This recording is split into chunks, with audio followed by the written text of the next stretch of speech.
ಮಾತಾಡ್ತಾ ಇದೀಯಾ? ಬಂಗಾರದಿಂದ ಬೆಳೆ ಬೆಳೆಯಕ್ಕಾಗತ್ತಾ? ಹಾ ಹೌದು, ನಮ್ ಹತ್ರ ಇರೋ ಬಂಗಾರನ ಕರ್ನಾಟಕ ಬ್ಯಾಂಕ್ ಅಲ್ಲಿ ತಗೊಂಡೋಗಿಟ್ರೆ ಅವರು ಕೃಷಿ ಸಾಲ ಕೊಡ್ತಾರೆ. ಅದರಿಂದ ಆಭರಣನೂ ಸುರಕ್ಷಿತವಾಗಿರುತ್ತೆ. ಹೌದಾ?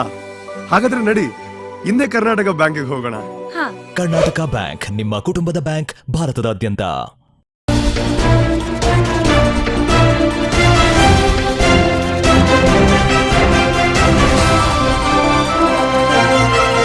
ನೀವು ನೋಡ್ತಾ ಇದ್ದೀರಾ ನಮ್ಮ ಕುಟ ನ್ಯೂಸ್ 24x7. ಇದು ವಿಶ್ವಾಸದ ಪ್ರತಿಬಿಂಬ.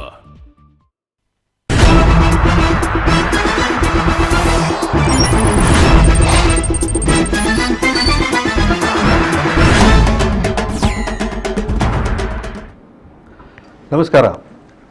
ವ್ಯಾಪಾರಿಗಳೇ, ಉದ್ಯಮಿಗಳೇ, ಗ್ರಾಹಕರೇ, ಆಗಿದೆಯೇ ನಿಮ್ಮ ಸಮಸ್ಯೆ ಕ್ರಾನಿಕ್? ಆಗಬೇಡಿ ಪ್ಯಾನಿಕ್. ಇಲ್ಲಿದೆ ನಮ್ಮ ಕುಡ್ಲ ಬಿಸ್ನೆಸ್ ಕ್ಲಿನಿಕ್. ನಮ್ಮಲ್ಲಿದೆ ಕರ್ನಾಟಕ ಬ್ಯಾಂಕ್ ಬಿಸ್ನೆಸ್ ಟಾನಿಕ್. ನಾನು CA MN ಪೈ.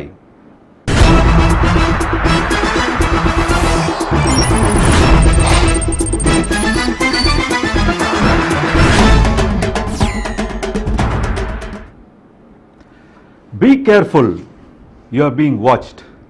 ಇಂದಿನ ಕಾರ್ಯಕ್ರಮದಲ್ಲಿ annual information statement and taxpayers information statement under the income tax act ವಿಷಯವನ್ನು ನಾವು ಕೂಲಂಕಷವಾಗಿ ಡಿಸ್ಕಸ್ ಮಾಡಲಿಕ್ಕೆ ಇವತ್ತು ಬಂದಿದ್ದೇವೆ. ನಮ್ಮೊಂದಿಗೆ ಇಬ್ಬರು ಗೆಸ್ಟ್ ಇದ್ದಾರೆ. ಮೊದಲೇದಾಗಿ Daniel Marsh Pereira, chartered accountant from Mangalore. Welcome Daniel to this show. ಇವರು is from Aloysius, graduate from Aloysius college. Is a bachelor in commerce. He was the top scorer in his final year of graduation. After that, or rather, while doing bachelor in commerce, he did chartered accountancy also. He articled at Kamathan Rao Chartered Accountants in Mangalore, and then as he qualified as a chartered accountant, joined NBS & Co Chartered Accountants, a partnership firm practicing in India, which is established in 1976 with 16 partners. And immediately, few years later, in 2014, he became a partner of that firm. He is also holding diploma in information systems audit. He has completed a certificate course on concurrent audit of banks and forensic audit from the Institute of Chartered Accountants India. Presently, he is the member of the Managing Committee of Mangalore branch of ICAI and the chairman of the Southern India Regional Council Chartered Accountants Students Association, Mangalore. He is born into a family of planters and passionate about agriculture, and manages his rubber, areca and coffee plantation in Karnataka. Welcome Daniel to this show. Thank you. The second guest today is CA Royson Anil Sikwera, young and dynamic chartered accountant practicing in Mangalore since 4 years. He is partner of Pramod Krishna and Co LLP. He is a BCom graduate, completed his rather concurrently pursuing his DISA, that is Diploma in Information Systems Audit, and a graduation in law. He has completed his forensic audit and fraud detection certification from ICAI. He has mentored many students and judged many debates and elocution competitions at various colleges. Welcome Royson to this show. Thank you. Yeah, today's topic, be careful, you are being watched. Because most of the times income tax or the government organizations keep a watch on their citizens on the functioning in various places. Like, you know, if you are breaking traffic rules, there are CCTVs, right? Similar to that, when you are doing something wrong in your taxation or wrong in your handling your finances, there are certain things where the government keeps watch on us. So we should understand in this episode, what is this, how to do better in complying with this law rather than breaking it. So let's start off with the first question to both of you. What is annual information statement? In short, we call it an AIS. In chartered accountants normally call it as AIS because it's the easier part, right? So it is annual information statement, and taxpayers information statement, that is also called TIS. So can you just start off with, maybe Daniel, you can start off, what is AIS and TIS for all the people who are watching today? Okay. So 2 years back, we saw a revolution in the income tax portal. We were earlier filing in a different income tax portal. Now it's a new income tax portal. Correct. Income tax portal 2.0. Correct. Now in this 2.0 portal, they have included this concept of annual information system, where one taxpayer, all his tax information or all information regarding his transactions are all combined and given to him so that it facilitates him in filing his returns. Correct. And that also there is a tax information system, taxpayer information system, where there are all transactions which are again reported over there. Correct. So we can match these two and help in filing your income tax returns. So earlier there was something called 26AS, that is commonly known as, most of the people who have been filing returns, they know what is 26AS. Maybe Royson, can you add on something on AISTS and 26AS? Yeah, 26AS something that is very standard and everyone commonly uses it. Knows, yeah, correct. Knows it. And the AAS, it is in the process basically. It is not mandatory for filing income tax return, but it is used as a reference tool. Correct. How I would define mandatory, they have said this year it is not going to be mandatory. Yeah, this is not. In the days to future come, it may be. Yeah, it may correct, be. It may be. Correct. But how I would want to define AAS is nothing but I would say it is a 360 degree of what income tax department knows about you. Correct. Knows about us as SSCs. As SSCs. Correct. Based on your PAN, this is what income tax department knows about you. And 26 years, yeah, in the sense, for the scrutiny assessments, 26 years statement is taken as a base with regard to the information that needs to be reported with regard to one's PAN. I mean, since we talked about this 26AS and AIS, so is there any comparison between AIS and 26AS? Are they similar, different? Yeah. Now, Daniel? Yeah. You can go ahead. Yeah, okay. So, now 26AS and AAS, it looks more of similar, but AAS statement, annual information statement, it is a comprehensive statement. Correct. Basically carrying the information about your TDS, TCS, SFTs, and with regard to tax payments, it can be self-assessment tax or advance tax and many other informations. Correct. Even small informations also will be get reflected in the AAS. 26AS also has TDS information, TCS information. This also has information about your SFTs. But moreover, in 26AS we can say GST turnover is also included in 26AS. So that I can say that is one of the differences. Yeah. I would like to add on. Yeah, please. Now, see, 26AS, the reason why it was generated is earlier people used to get physical TDS certificates. Correct. And nobody could reconcile. As in now, if I am a person who is paying you an amount, I need to deduct TDS. This is the concept of TDS. But now say if Royson had received this amount, he wouldn't know whether he has actually whether I've actually remitted the same tax to the government. Nobody used to know. Correct. And there used to be a lot of mismatch where a person used to claim, when filing his return, he used to claim this TDS, but actually there was no TDS in his account. Correct. So that is the reason why this form 26AS came into picture. Correct. So with this form 26AS, one could reconcile. So this form 26AS was generated again in a software called Traces. It's a separate website portal called Traces, where it says that TDS reconciliation and correction enabling system, Traces. So from there, where is 26AS started generating, so everybody could know what they are actually eligible, what they can actually claim. Correct. So initially the Traces or 26AS had only your tax information, what TDS was done, whether how much advance tax you paid, the date of payment, how much self-assessment tax you paid, when you have received your refund. Only with regard to taxes. Correct. There was no further information. Correct. They have slowly tried to improvise on that form 26AS by including, say, GST turnover now after GST was incorporated. Correct. So traces of TDS 26AS, if I remember roughly about 2009 when e-returns of TDS started, that's when form 26AS originated.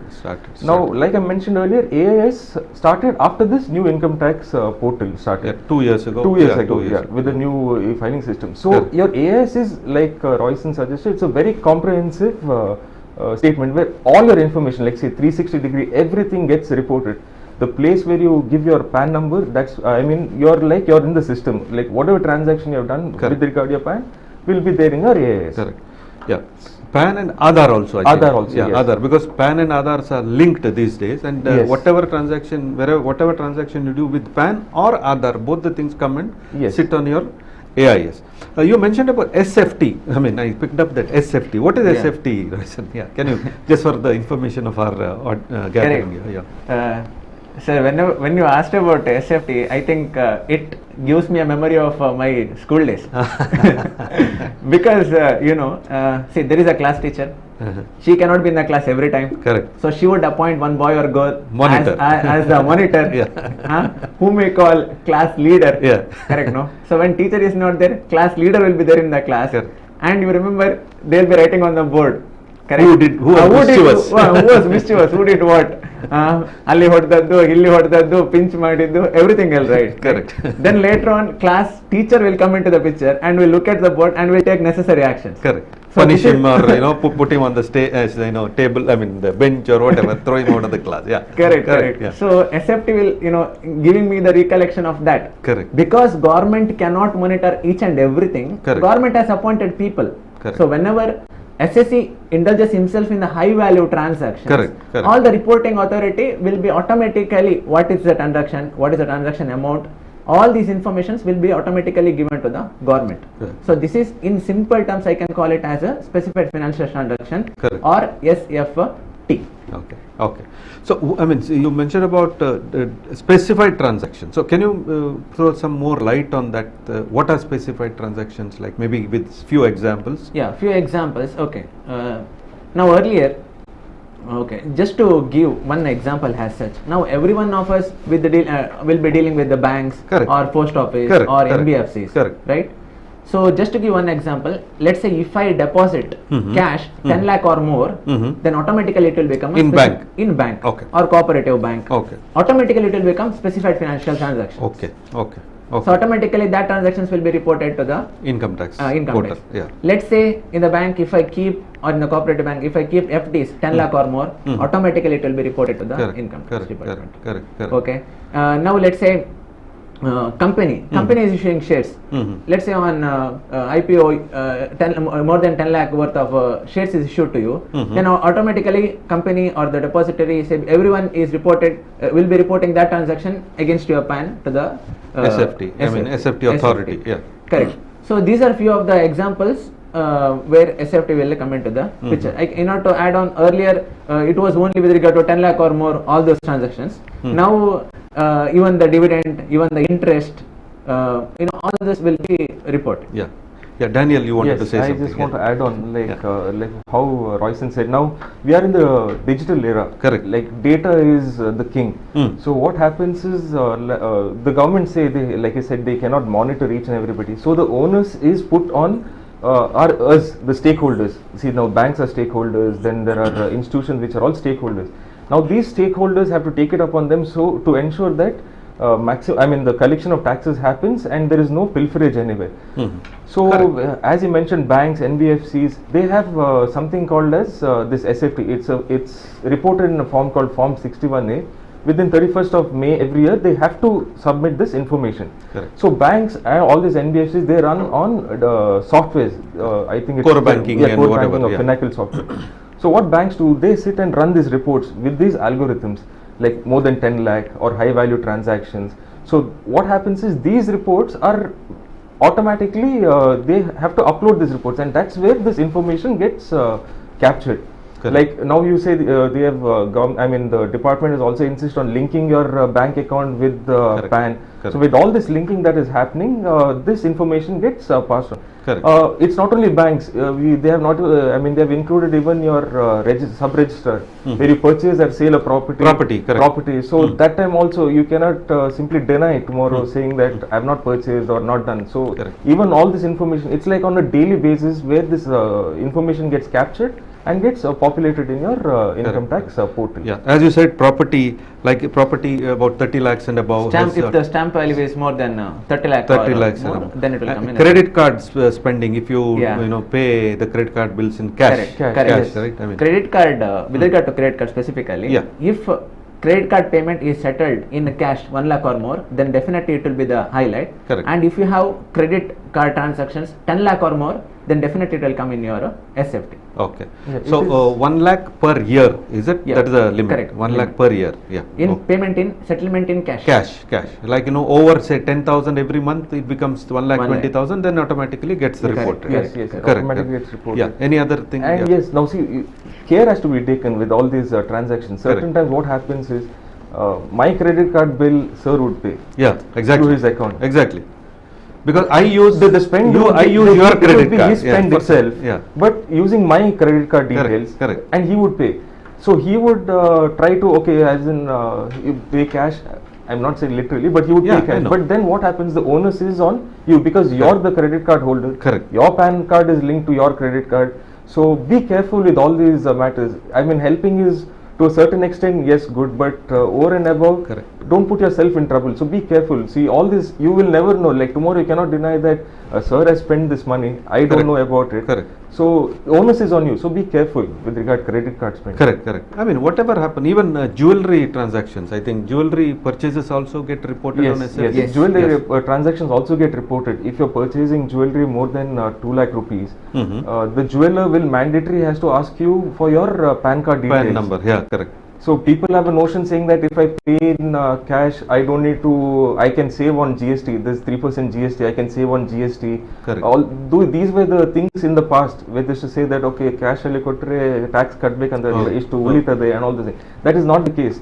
Even though you pay cash, you will be of the notion that you have saved tax. But the jeweler will say that yes, this person has paid me cash and he has purchased jewelry in cash. And that information again will get reflected in your annual information system by default. Correct. Correct. And also to add on, suppose you have old gold with you, earlier gold, which you want to exchange and Correct. then buy new gold. Now when you exchange this gold, it's not like exchange, it's like you're selling this old gold and buying new gold. New gold, exactly. So that time also avoid doing transactions in cash. Correct, correct, correct. And you should be able to substantiate if there is a query that from where did you get the old gold? Old gold also. Yeah, that is also important. It is, it is basically bringing everybody on track. You know, I mean, bringing a disciplining Correct. and taxation system. Correct. And I think as citizens, it is a good move because True. when you have everybody paying tax, everybody gets benefited out of the tax payment. There is lesser, what shall I say, corruption or those things, negatives in the society. Yeah. With regard to rental agreements, because many people mane rent ಮಾಡ್ತಾರೆ, commercial property rent ಮಾಡ್ತಾರೆ. So what all things they need to take care so that the information coming on SFT is properly coming. Otherwise you end up with some issues, Yeah. Correct. So whenever we speak about annual information statement, so we discussed that TDS is one of that portion that will come into the picture. Correct. The concept of TDS is very simple. Now let's say, sir, I have to pay you some amount. Correct. Okay, that is your revenue. Correct. But instead of paying all the amount to you, I will deduct some portion out of you and Correct. I will directly pay it to the government. Correct. So this is TDS in simple sentence. Correct. So it's in your income, but I am paying part of the portion to government. Correct. So it is also in the nature of advance tax also in your case. Correct. When it comes to rental agreement, we know that if the rent is paid more than 20,000 or more per month, then we have to deduct TDS. Correct. This will get reflected in the income source of the person. Correct. So generally this will happen in the case of the people, those who maintain their books of accounts and they claim expense. Correct. In that case. Correct. And for the person who is enjoying the house property Correct. and paying the rent of more than 50,000, Correct. in the non-audit case, here he is also required to deduct TDS. Now all these informations, whether you are using the property for business purpose or residential purpose, and wherever TDS is applicable, Correct. the opposite person's income needs to be reflected. Correct. And one more thing, when you specified with regard to rent, I got to know that especially for the salaried people, Correct. they give the rent, They proofs, take- rent information to the employer For HRA for calculation. HRA calculation, house rent Correct. calculation. Allowance. In all these cases, it is very, very important that to whom the tenant should specify the PAN of the person who has given it on a rent. Landlord. The landlord. Correct. The PAN has to be specified properly because we know that all the transactions are getting clubbed. Correct. Making a wrong declaration by giving the proper PAN, then it would put the opposite person in trouble. Yes. Now, for example, I have seen many of the clients, they pay around 8,000, 10,000 rent being in Bangalore. They stay in small rooms. But they will be getting the HRA benefit of 30,000, 35,000. But they will quote the PAN of landlord and say that rent is of 25,000 or 30,000. So they can get the maximum deduction of 10, 13 year. Yeah. And by making some talks with the HR or whoever it is. But this will put the landlord in trouble. Trouble. Exactly.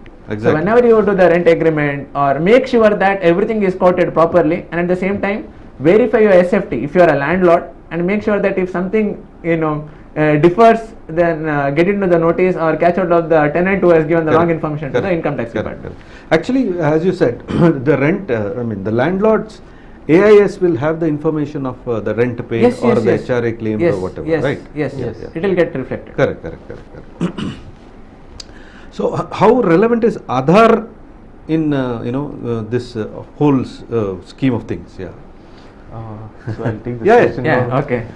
See, Aadhaar, yes, now I mentioned earlier this linking of Aadhaar with PAN as already, I mean, the deadline is over. Now they're Yeah. given an extension till March. March 23 with the penalty of 500 500 rupees to link your Aadhaar with PAN. Correct.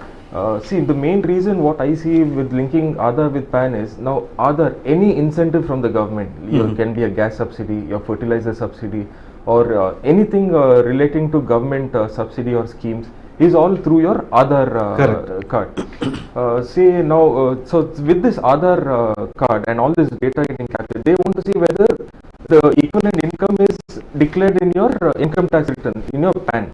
So this Aadhaar and PAN are linked such that there is like seamless process between schemes claimed or any other information. And nowadays Aadhaar is like the primary identification document. So that's why Aadhaar is very important. And plus, if you want to e-verify return after filing a return, when you want to verify a return, there is something through UIDAI. This Aadhaar OTP comes. So Aadhaar and PAN linking is important and mandatory. Correct. So it is kind of signing your return. Instead of that, you do that Aadhaar verification. verification. So it is done digitally, so that you don't have any issues later. No human intervention. Yeah. Coming back to the bank accounts, because as you said, bank accounts needs to be mentioned the PAN number or Aadhaar number. So how does the government monitor your bank account? Does it have an eye on your bank account also all the time? See, actually speaking, government does not individually monitor the bank accounts of all the bank accounts of all the SSC. It doesn't do that. Correct. It's But not possible. it's not possible also for Yes, the humongous such population size, of 138, 140 crores in India. But and each one having multiple accounts. That is multiple also- accounts, multiple accounts. But see, there are some criteria. There will be some intelligence in the Correct. back end. Correct. When it comes to PMLA, Prevention of Money Laundering Act, maybe when the ED is looking after and they are looking for the connections. Correct. Maybe For tracing the correct. flow of the Source money. of funds. Maybe tracing the source of funds, or when they have in high of particular SSC Correct. or the group of concerns, or maybe the shell companies. Okay, in all these cases, having the eye on the banking transaction, it could be the matter. But generally, when it comes to normal SSCs, it won't be there. But in order to add on to it, now let's say we do the concurrent audits of the bank. Correct. Over there, the auditor is required to go through each and every account, Yes. and he is required to highlight if there is any high value transactions, whether there is any high movement in between the accounts on the same day, same account, or maybe on a different dates, but constant shuffle of funds. If it is there, then Correct. concurrent auditor is required to report these transactions.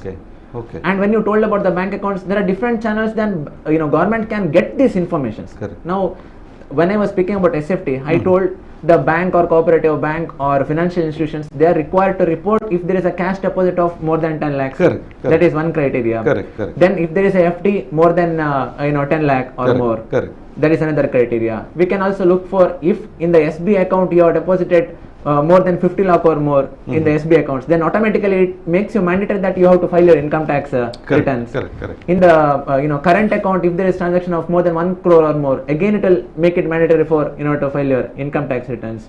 So these are some of the criteria. Okay, there is another thing, cash withdrawal. Yeah. Now there is TDS that is imposed. Correct. Okay, if you have filed the return and if you are drawing cash more than 1 CR, if you have filed your returns, then 2% TDS will come.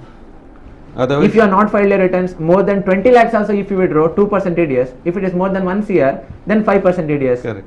So these are the information source with regard to cash transaction through bank account, where it will help the government to monitor Correct. your account. There are Correct. some pipelines that are kept in that way. Correct. It is more of monitoring transactions. Monitoring, yes. Yeah, Daniel, anything you want to add on that? Yeah, now what I would like to say, these are all parameters. Like suppose with any transaction that you do, the department or the government, they have set certain parameters. The moment you hit these parameters, Correct. automatically your data is captured and you're supposed to do certain checks and balances or responsibilities on you to ensure that everything is in order. So certain agencies are there. There is, like you said, enforcement directorate or anti-terrorism. So when you say like monitoring of bank accounts, source of funds, why is it being used, whether any fictitious transactions are there, whether any transaction is hoodwinked to be something else. So all those things, yes, government will monitor. You have to be careful with all these aspects. Certain time people will, what happens is there will be dormant accounts. This is very important in banking. This is what I have seen. There will be dormant accounts where people Dormant means no transaction. no transaction, nothing, ಏನು transaction ಇಲ್ಲ, ಅದು 10 ವರ್ಷದಿಂದ ಹಾಗೇನೆ ಇರ್ತದೆ, dormant account. I mean, see, now the concept of KYC is there. Regularly banks ask for updation of KYC. But certainly what happens now, you will be obligated to open a bank account because somebody will come and ask you, your friend, relative will come and say, open a bank account. You will open that account and do nothing. I won't say every bank or every person, maybe some one black sheep in the banking system, there will be one bank employee who will misuse this facility. Correct. They will use your bank account to deposit cash, then transfer it to the person legitimate so that he can avoid being scrutinized. Correct. So all these things you have to be careful. Like if you're, it's better not to have any dormant accounts. If you're not using any accounts, try to close it, because you shouldn't be. Tomorrow, like I said earlier, onus is on you to prove that you're not guilty. Correct. Dormant account is a very good point, because ಮೊದಲು ಸಹ ಒಂದ್ಸಲ ಪೇಪರಲ್ಲಿ ತುಂಬ ಸಲ ಬಂದಿದೆ, ಆ dormant ಅಕೌಂಟನ್ನು employee misuse ಮಾಡಿದ್ದಾರೆ. ಸೊ ಈಗ ಅದರದ್ದು ಸೀರಿಯಸ್ನೆಸ್ ಇನ್ನೂ ಜಾಸ್ತಿ ಆಗ್ತದೆ. ಮೊದಲು ದುಡ್ಡು ಮಾತ್ರ ಹೋಗ್ತಿತ್ತು, ಈಗ ನಿಮ್ಮ ದುಡ್ಡು ಹೋಗ್ತದೆ, ಟ್ಯಾಕ್ಸ್ ಅದಕ್ಕೆ ಒಂದು ಟೈಟ್ ಸ್ಕ್ಯೂರಿಟಿ ಇದ್ದಾರೆ ಸರ್. ಅಂದ್ರೆ ಡಾರ್ಮೆಂಟ್ ಅಕೌಂಟ್ ಟ್ರಾನ್ಸಾಕ್ಷನ್ ಮಾಡದೆ ಅದು ಬಿಟ್ಟೋಗಿರ್ತದೆ, ಬಟ್ ನೀವು ಅದನ್ನ ಆಕ್ಟಿವೇಟ್ ಮಾಡಬೇಕಿದ್ರೆ you have to provide your revised KYC. Correct. ಅಲ್ಲಿ ತನಕ ಅದರ ಟ್ರಾನ್ಸಾಕ್ಷನ್ ಅನ್ನ ಏನ್ ಕೂಡ ಮಾಡ್ಲಿಕ್ಕೆ ಅವರು ಬಿಡುದಿಲ್ಲ. ರಿವೈಸ್ಡ್ KYC ಎಲ್ಲ ಕೊಟ್ಟಾದ ನಂತರ ಅದನ್ನ ಆಕ್ಟಿವೇಟ್ ಮಾಡಿ ಮತ್ತೆ ಅದರಲ್ಲಿ ಟ್ರಾನ್ಸಾಕ್ಷನ್ ಮಾಡಬೇಕು. ಕರೆಕ್ಟ್. ಮತ್ತೆ ನಾವು ಕೂಡ I mean in the concurrent audits also we are required to report ಯಾವ್ದಾದ್ರು ಡಾರ್ಮೆಂಟ್ ಅಕೌಂಟ್ ಅಲ್ಲಿ ಎನಿ ಟ್ರಾನ್ಸಾಕ್ಷನ್ಸ್ ಆಗಿದೆಯಾ ಇಲ್ವಾ ಅಂತ ಹೇಳಿ ಕೂಡ ನಾವು ಅದನ್ನ ರಿಪೋರ್ಟ್ ಮಾಡಬೇಕು. ಕರೆಕ್ಟ್. ಆದ್ರೆ ಅವಕಾಶ ಕೊಡೋದು ಬೇಡ. ಕರೆಕ್ಟ್. ಅಂತದೆಲ್ಲ ಅವಕಾಶ ಕೊಡಬಾರ್ದು. ಯಾಕಂದ್ರೆ ನೀವು ಬ್ಯಾಂಕ್ ಟ್ರಾನ್ಸಾಕ್ಷನ್, ನೀವು ಬ್ಯಾಂಕ್ ಅಕೌಂಟ್ ಓಪನ್ ಮಾಡಿದ್ರೆ, ನೀವು ಹೇಳಿದಾಗ ರಿಲೇಟಿವ್ಸ್ ಯಾರಾದ್ರೂ ಬಂದು, ನಿಮ್ಮ ಫ್ರೆಂಡ್ ಬಂದ್ರು, ಒಂದು ಅಕೌಂಟ್ ಮಾಡಿ, ಒಂದು ಕರೆಂಟ್ ಅಕೌಂಟ್ SB ಅಕೌಂಟ್ ಮಾಡಿದೆ, ದೆನ್ ಯು ಫರ್ಗೆಟ್. ಒಂದು ಚೆಕ್ ಬುಕ್ ಬರ್ತದೆ, ಕ್ರೆಡಿಟ್ ಕಾರ್ಡ್ ಬರ್ತದೆ, ಅಲ್ಲಿ ಇರ್ತದೆ. 2 years you don't bother. So but KYC once in 2 years ಕೊಡಬೇಕಲ್ಲ ಈಗ ಬ್ಯಾಂಕಿಗೆ. If the no transactions are been done, transaction ಏನು ಮಾಡಲಿಲ್ಲ ಅದೇ ರೀತಿ ಅದು ಇದೆ ಅಂತ ಹೇಳಿ ಆದ್ರೆ first the account will become inactive. Correct. Then it will be classified as dormant ಅಂತ ಹೇಳಿ ಮಾಡುವಾಗ ಮತ್ತೆ ಇನ್ ಕೇಸ್ ಏನಾದ್ರೂ ಟ್ರಾನ್ಸಾಕ್ಷನ್ ಅಂತ ಹೇಳಿ ಬಂದಾಗ ಅದನ್ನು ಇಟ್ಕೊಳ್ತಾರೆ. ಕರೆಕ್ಟ್. ಸೊ ಈಗ NRIಗಳು, ನಾನ್ ರೆಸಿಡೆಂಟ್ ಇಂಡಿಯನ್ಸ್ಗಳಿಗೆ ಅದು ಈ AIS TIS ಇದು ಏನಾದರೂ ಡಿಫರೆನ್ಸ್ ಉಂಟಾ ಅಥವಾ ಸೇಮ್ ಉಂಟಾ? ಅದು ಸೇಮ್ ಉಂಟು. ಕೆಲವೊಮ್ಮೆ ಏನಾಗ್ತದೆ ಅಂತ ಹೇಳಿದ್ರೆ ಅವರಿಗೇನು ಗೊತ್ತಿರೋದಿಲ್ಲ, ಕೆಲವು FDs ಎಲ್ಲ ಮಾಡ್ತಾರೆ, ಎಲ್ಲಿ ಕೂಡ ರಿಫ್ಲೆಕ್ಟ್ ಆಗುದಿಲ್ಲ ಅಂತ ಹೇಳೆಲ್ಲ ಅನ್ಕೊಳ್ತಾರೆ. Because that's what we see. NIS ನವರಿಗೆ ಒಂದು ಇದೆ ಅಂದ್ರೆ ಅವರು NRI FD ಇದ್ರೆ ಇಂಟ್ರೆಸ್ಟ್ ಏನಂತ ಬರ್ತದೆ, ಅದ್ರ ಮೇಲೆ ಅವರನ್ನ ಟ್ಯಾಕ್ಸ್ ಕಟ್ಟಬೇಕಂತ ಹೇಳಿ ಇಲ್ಲ. ಬಟ್ ಕೆಲವರು ಏನ್ ಮಾಡ್ತಾರೆ ಅಂತ ಹೇಳಿದ್ರೆ they will keep multiple accounts open also. Correct. Which is completely against FEMA. They have to keep only NRE account and NRO account at one account each. One account each. That's the max they have to keep. But many of the NRIs, I would be wrong if I say so. But there are many of the people, those who don't know the information also. But they will keep all these other resident account also active. They will be transacting in it, which is completely against FEMA. ಆಗ ಎಲ್ಲ ಇದು reflect ಆಗ್ತದೆ. This may put those NRIs will be in trouble. ಇಲ್ಲಿ ಏನಾಗ್ತದೆ ಅಂದ್ರೆ what I see is you have a PAN number. Bankನವ್ರು KYC they will ask a PAN or address proof, Aadhaar and all those things. So you're resident Indian or a non-resident Indian, PAN number ಇದ್ರೆ ಎಲ್ಲ link ಆಗಿ ಬರುತ್ತೆ. ನಾನು NRI ಅದಕ್ಕೆ ನಾನು return cut ಮಾಡೋದು ಬೇಡ, I am not taxable, ಅದೆಲ್ಲ secondary. But primary all this information is captured because of your PAN. Correct. So even ಈಗ NRI ಆದ್ರೆ ಅವರದ್ದು ರೆಮಿಟೆನ್ಸಸ್ ಬಂದದ್ದು ಅದರಲ್ಲಿ ಬರ್ಬೋದು ಅಲ್ಲ. ರೆಮಿಟೆನ್ಸಸ್ ಏನಾದರೂ ಮಾಡುದು, ಯಾರಾದ್ರೂ ಹೊರಗೆ ಮಾಡುದಿದ್ರೆ ಅದು ರಿಪೋರ್ಟ್ ಆಗ್ಬೋದು. Even if we are sending some money outside India for something under the liberalized norms. Yes sir. So to give the specific matter, generally we have seen nowadays many of the students they are very much enthusiastic to go abroad and study. Exactly. Yes, that is one of the major areas. And now we have to appreciate our government, banks, the nationalist banks, all other banks who are encouraging with regard to this motive, that they provide educational loan. Then constantly, periodically that amount will be sent abroad. All these amounts will be reflected. So whenever there is a, I think 7.5 lakhs difference, the 7.5 lakhs difference is there, then at that time you will have a TDS 7 lakhs. 7 lakhs. 7 lakhs limit. 7 lakhs is the limit. Okay. Then moreover that if you transfer, then obviously TDS at 5% will be deducted, and it will come in. Correct, in your AIS. Correct. How it is helpful for a chartered accountant. Yeah, because as a profession, how benefited you are, or how challenged you are at this moment with the AIS and TIS. Yeah. See, earlier, Both of you can speak because both of you have it. So practically what happens is, ನಮಗೆ ಈಗ ಹೊಸ client, new client ಬಂದಾಗ they will say, ನೋಡಿ sir ನಮ್ದು ಇಷ್ಟೇ information ಇಷ್ಟರಲ್ಲಿ ಇರ್ತದೆ. I mean this what I did intentionally unintentionally he would not know. Correct. They would think that okay ಇಷ್ಟು ಕೊಟ್ಟರೆ ಸಾಕು. ಬಟ್ ಈ ಆನ್ಯುವಲ್ ಇನ್ಫಾರ್ಮೇಶನ್ ಅಲ್ಲಿ ಸಿಕ್ಕಿದಾಗ ಕೆಲವು ನನ್ನ ಪರ್ಸನಲ್ ಎಕ್ಸ್ಪೀರಿಯನ್ಸ್, ನಿಮ್ಗೆ ಹೇಗೆ ಗೊತ್ತಾಯ್ತು ಇದೆಲ್ಲ? ನಾನು ನಿಮ್ಗೆ ಹೇಳಲೇ ಇಲ್ಲ. ಈಗ ನಾನು ಕೆಲವು ಇನ್ನೊಂದು ಸ್ಟೋರಿ ಕೇಳಿದ್ದೇನೆ. ಈಗ ಹಸ್ಬೆಂಡ್ ವೈಫ್ ಅಲ್ಲಿ ಸಹ ಹಾಗೆ ಪ್ರಾಬ್ಲಮ್ ಆಗ್ತದೆ. The spouse will actually have certain bank accounts which ಅವ್ರಿಗೆ ಇದು ವಿಷಯ ಹೇಳ್ಬೇಡಿ, ಅದು ವಿಷಯ ಹೇಳ್ಬೇಡಿ ಅಂತ ಸಹ ಬರ್ತದೆ. ಸೊ ಈಗ ಅಂಥದ್ದೆಲ್ಲ ಮಾಡ್ಲಿಕ್ಕೆ it is not possible. Like I said back, I think prior to 2010 all those years, ಅದೆಲ್ಲ it was everything was manual. There was no cross linking, there was no cross mapping. ಈಗ ಎಲ್ಲ map ಆಗಿ everything is getting map. So there is no chance, I mean, or it's a very rare chance that you can actually hide or evade, escape something. It is not possible. Correct. Even when you said SFT or specified financial transaction or high value transaction, that was till a few years back. Now even the smallest money, now you naale Amazon if you buy some goods from a US market or a UK market, even your spends also is reflected in your 26 years. Adusa information AIS alli bartade. So there is very very difficult to escape all these things. Correct. Yeah, even the payment wallets have also asked for your PAN and other verifications, right? KYC will be KYC they will ask, and so your transactions happening, as you said, Amazon. If you are using Amazon wallet, then all the transaction happening within a particular limit will be allowed. And even your Google Pay, Paytm, all those things also they will transaction limits. Transaction in all the cases, and it will be mapped to your PAN number and sorry, I stopped you. Just to add on, Danny, the thing is, it is good in both the ways. In a taxpayer's case also, in the SSC case also, in the professional case also. Definitely, yes. I should say that recently one of my client got to know that in one of the account he got the interest of around 60,000 and he had huge deposits in that, which he completely had forgotten. Okay. With this reporting you have to know, ಹೌದು sir, ಸ್ವಲ್ಪ ವರ್ಷದ ಮೊದಲು ನಾನು ಅದನ್ನು open ಮಾಡಿದ್ದೆ. Sometimes people get so busy that they completely miss. No, it can happen over the period because nobody can monitor each and everything. So in that case, AIS also could be helpful. Yes. In the case of tax professional, as Danny said, like these are the informations that are available. Sometimes what will happen is SSCs fail to disclose those informations with the this one professionals. Yeah, I have seen one of the case. There are some people who want to declare turnover in income tax, but they don't want to pay GST. ಮೊದಲಾಗ್ತಿತ್ತು ಈಗ.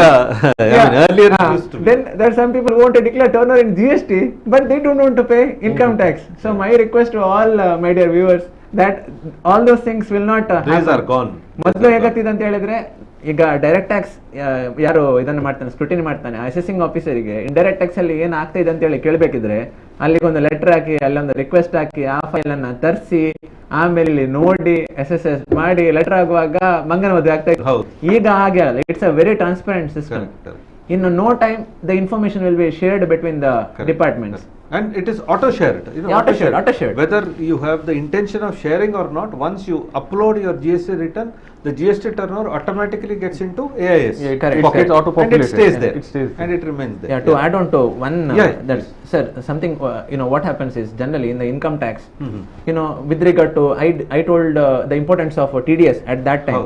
See, TDS will be done in all those cases which is applicable to you. Correct. Okay, no.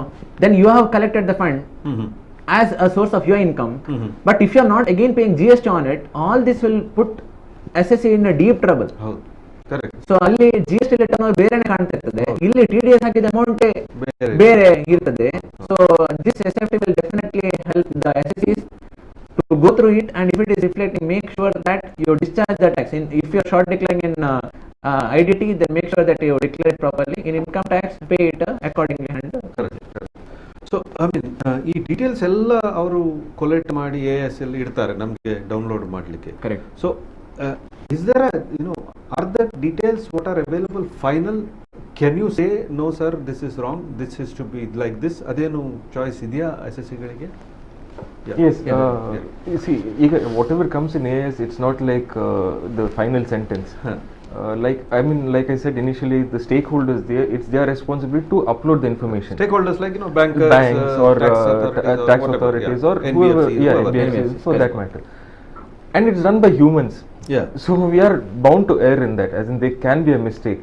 So it's not that whatever comes in AIS is full and final. Correct. So if you feel that in your AIS certain information is not appropriate or not correct, or incorrect, there is always a chance for you to provide a feedback. Correction. It is called feedback. Feedback, yeah. So this feedback, it's not like you just give a feedback, as in there are specific reasons. The reasons are also specified in that feedback. You click on a click of a button, you get a drop down, and there are certain options which you need to select. You can say this information is correct, or this information incorrect, or partially correct, or partially incorrect, or does it pertain to me, does not pertain to me, or I am not aware. There are many options. So based where you select this option, there will be another remark column where you can put in these remarks. Give details. Like now suppose in continuation say HRA. Now like you said, the actual rent I received is 15,000. Correct. But the tenant has, the employee who, when filing his tax return, he has said that he has paid 25,000. Exactly. You can say no, this is the actual my returns is this. So then what happened? Now this AIS information currently is in a I won't say infant stage. It's in a progressive stage. Correct. They are trying to make this information or AIS information more and more robust. The system more robust, such that tomorrow there will be seamless filing of returns, or the main final intention is to auto-populate all this information. Now suppose I am going to get X amount of money as interest income. I shouldn't, tomorrow it shouldn't be a situation where I need to check again. ಅದು automatic ಆಗಿ ನನ್ನ return ಅಲ್ಲಿ ನಿಮಗೆ ಒಂದು 5 ಲಕ್ಷ ರೂಪಾಯಿ interest income ಅದು automatic ಆಗಿ ಬರೋದು. That is their intent. We are trying to the department trying to reach to that level where most of the information happens ಸೀಮ್ಲೆಸ್ಲಿ.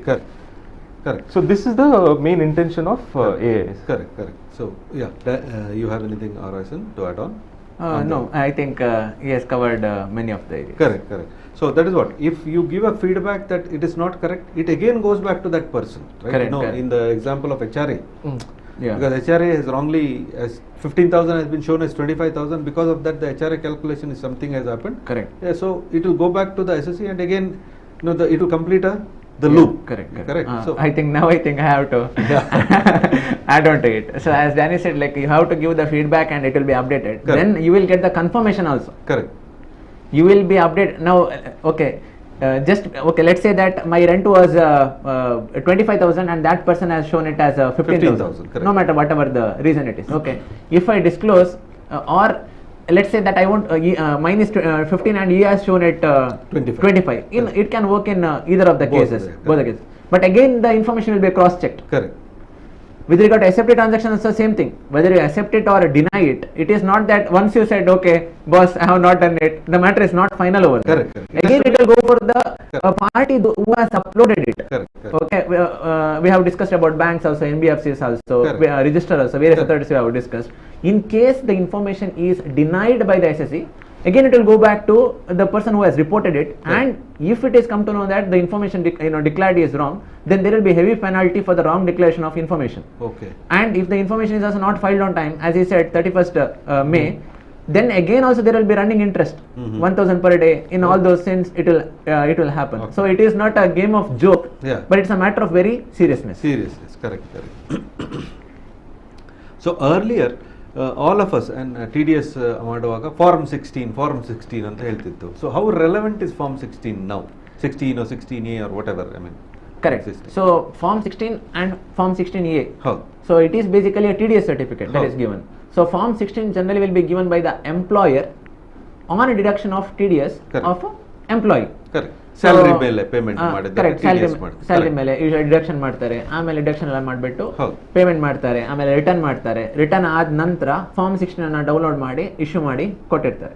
When it comes to form 16A also, it is like other than the salary, ಬೇರೆ case all ಅಲ್ಲಿ. other income, ಹಾ, all other expenses, ಬೇರೆ payments, case ಅಲ್ಲಿ TDS. wherever TDS rent, ಬೇಡ professional charges, Correct. interest, correct interest ಇರ್ಬೋದು, ಬೇರೆ other source of ಇರ್ಬೋದು, wherever it is required to do TDS will be done.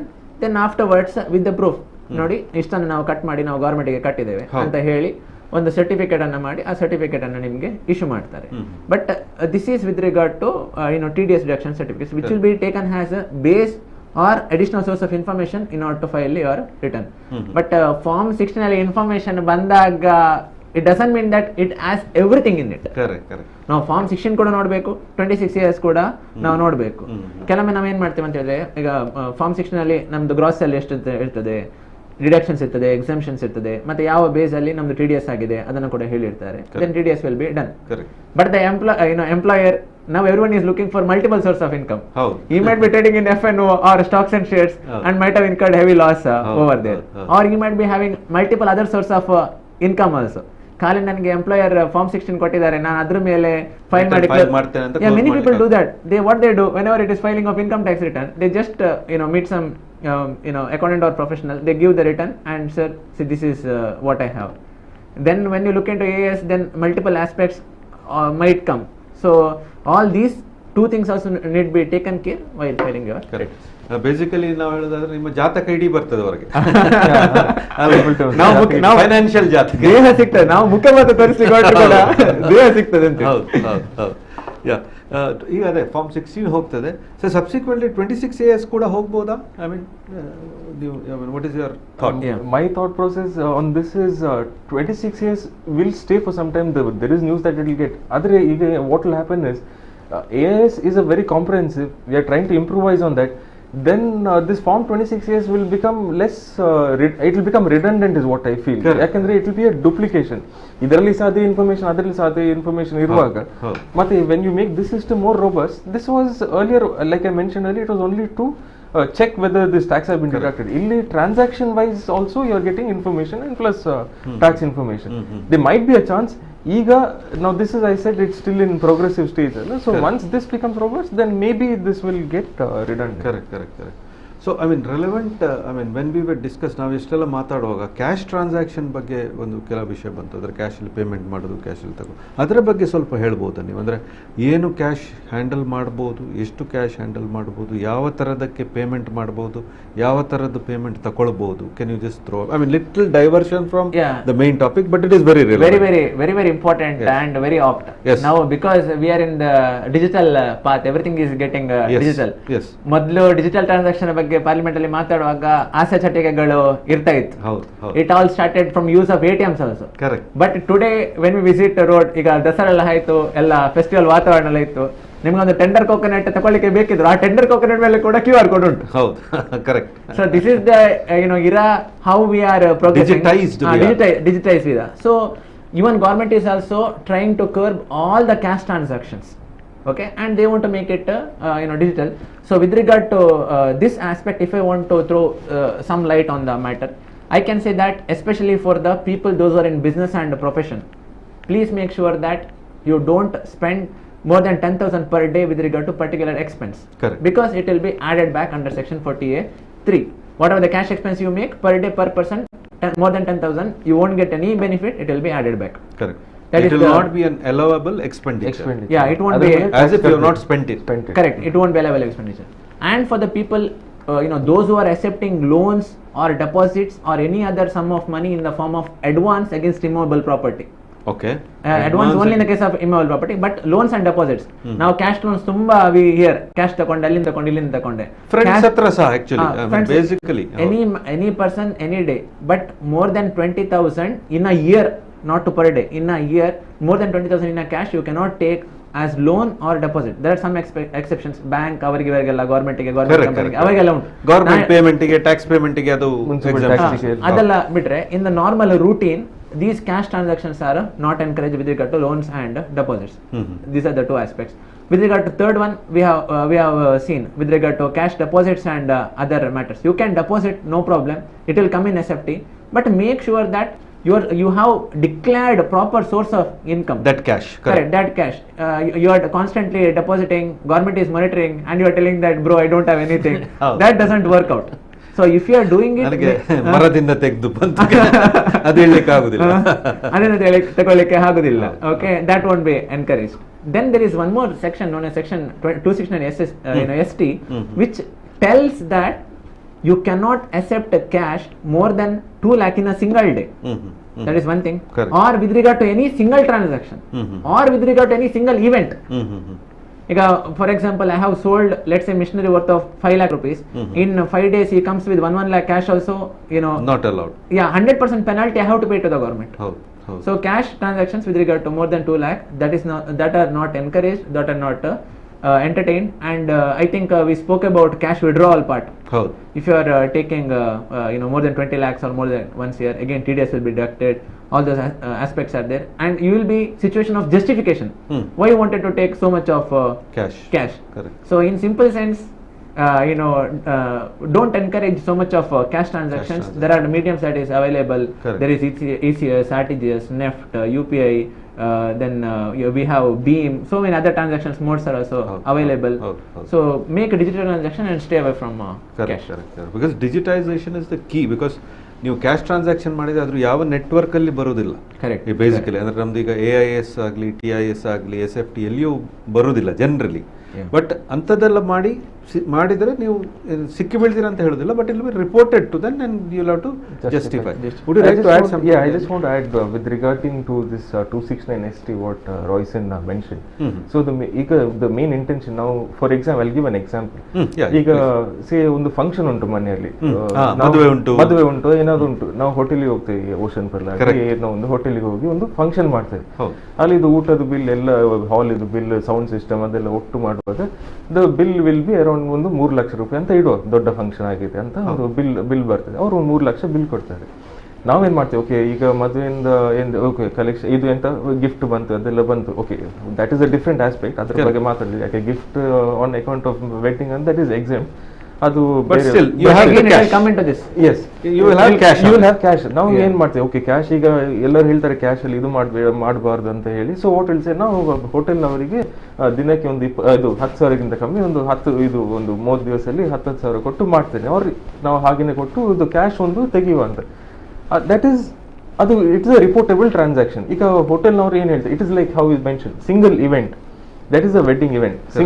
ಆ ಇವೆಂಟಿಗೆ ಒಂದೇ ಬಿಲ್ ಬಂದು ಎಷ್ಟು 3 ಲಕ್ಷದ ಬಿಲ್, ನಾನು ಅದು ಸ್ಪ್ಲಿಟ್ ಮಾಡಿ ಒಂದು 10,000 20,000 ಎಲ್ಲ ಕ್ಯಾಶ್ ಕೊಟ್ಟು ನಾ ಇಲ್ಲಿ ರೈಟ್ ಎಲಿಮೆಂಟ್ ಕ್ಯಾಶ್ ಅಂತ ಹೇಳಿದ್ರೆ ದಟ್ ಈಸ್ ನಾಟ್ ಪಾಸಿಬಲ್. ಅದು ಮಾಡಿದ್ರೆ ಸಹ ಟುಮಾರೋ ಅವ್ರ ಹೋಟೆಲಿಯರ್ ಅವ್ರು ನಿಮ್ಮ ಪ್ಯಾನ್ ಅನ್ನು ಕೇಳ್ತಾರೆ, he will ask your PAN and he will report this.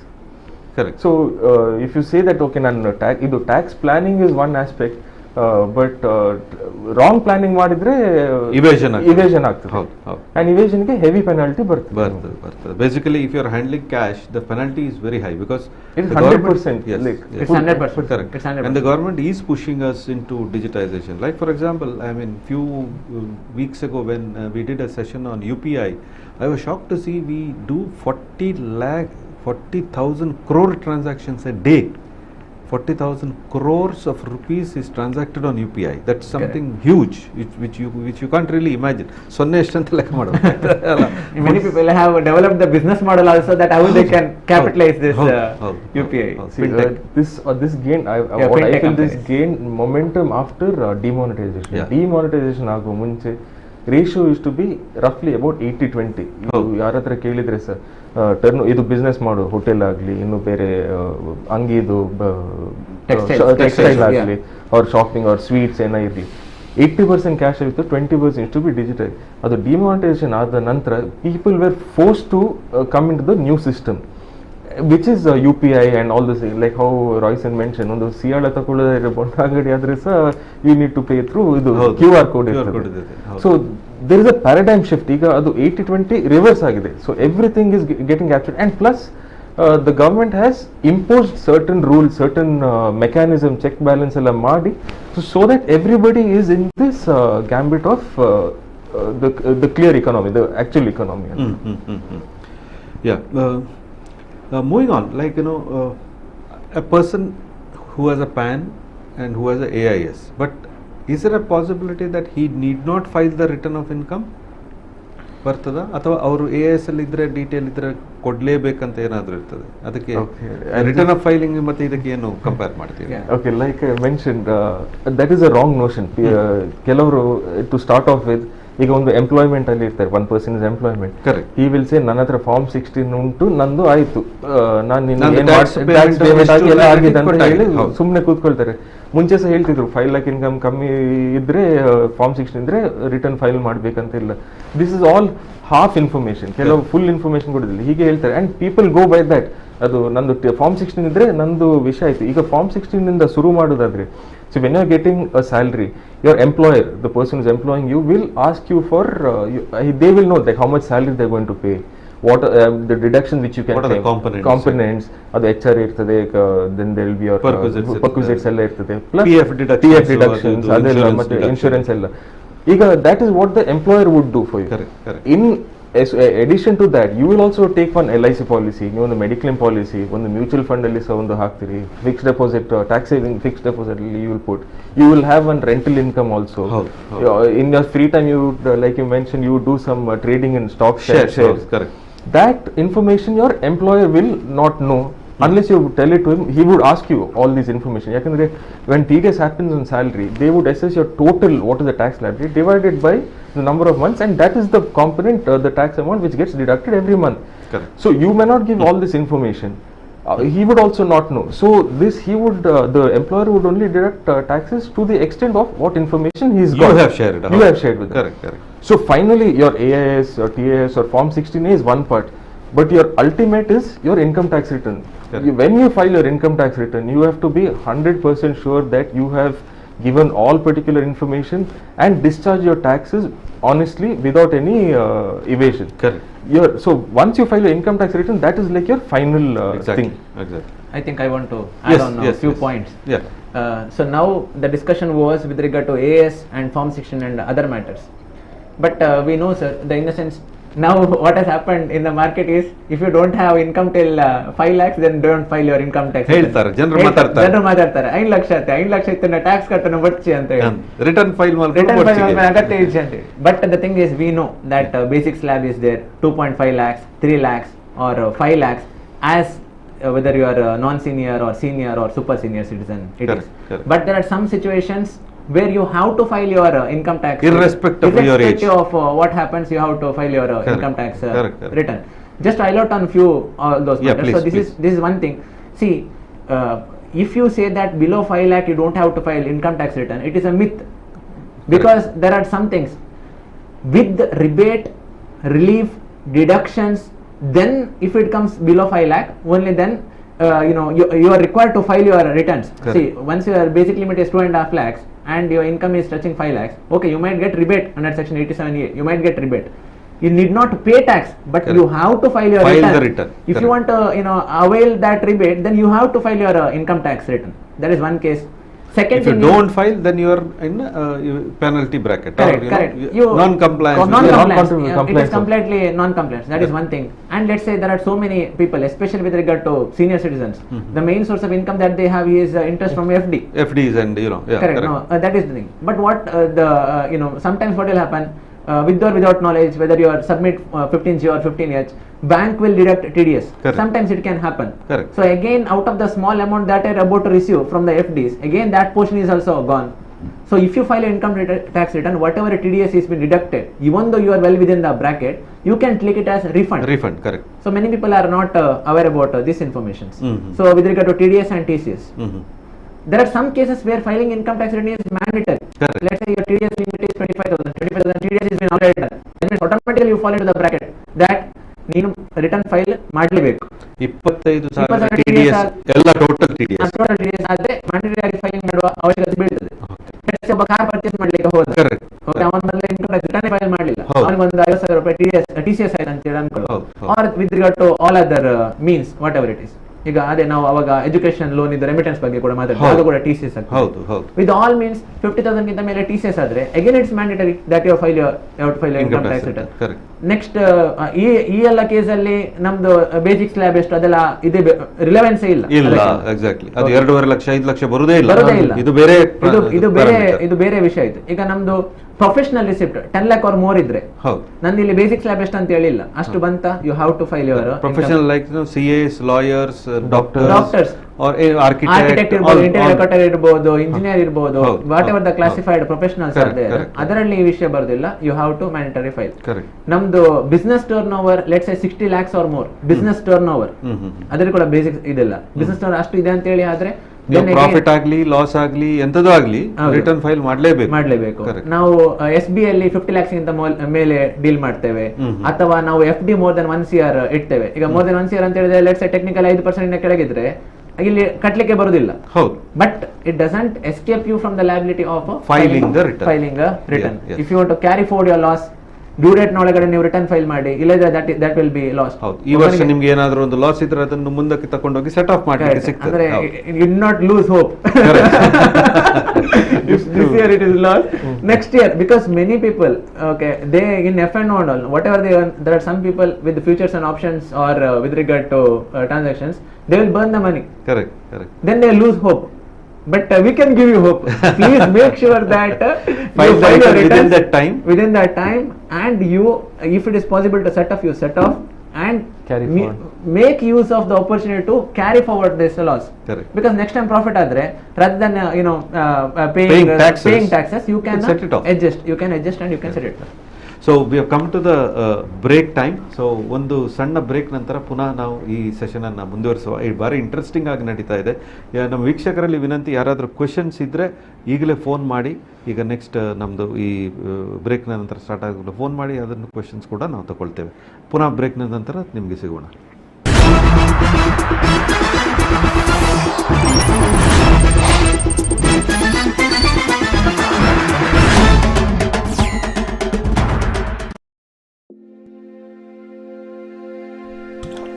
ಯಾಕ್ರಿ ಮಂಕಾಗಿದ್ದೀರಾ?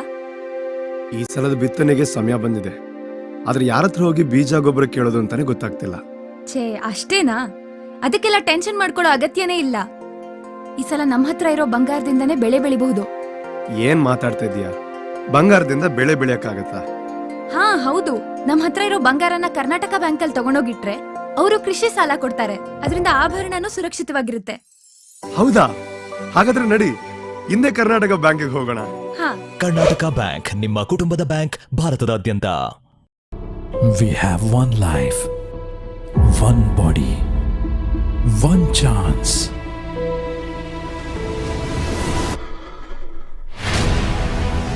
I push my body to its limits. I make choices with long-term benefits. I choose Godama A2 ghee for my daily nutritional needs.